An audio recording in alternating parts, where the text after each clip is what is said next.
Serial वसुधा के आने वाले ट्रैक में कहानी अब उस मोड़ पर पहुंचने वाली है जहां हर रिश्ता, हर भरोसा और हर अहंकार एक एक करके टूटता हुआ नजर आएगा।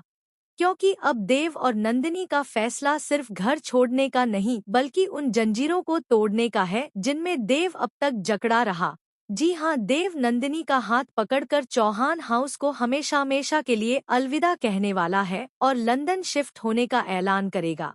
और जाते जाते देव जो शब्द बोलेगा वो चंद्रिका के घमंड को चकनाचूर कर देंगे और वसुधा के दिल को अंदर तक छलनी कर देंगे।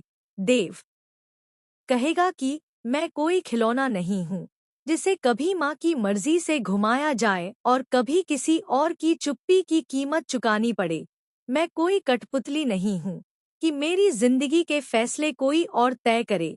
और यही वो पल होगा जब पहली बार चंद्रिका को एहसास होगा कि जिस बेटे पर उसे सबसे ज्यादा घमंड था वही बेटा उससे सबसे दूर जा रहा है।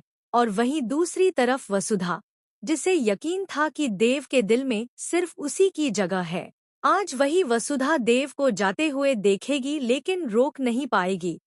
क्योंकि उसकी चुप्पी, उसका त्याग और उसका झूठा बनना आज उसके खिलाफ खड़ा होगा।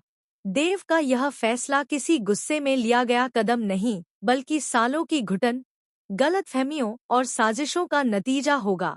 जहां एक तरफ माँ का कंट्रोल था, दूसरी तरफ चंद्रिका की शर्तें और बीच में वसुधा की खामोशी जिसने देव को अंदर से तोड़ दिया। और इसी टूटन से भागने के लिए देव नंदिनी के साथ बहुत दूर चला जाएगा।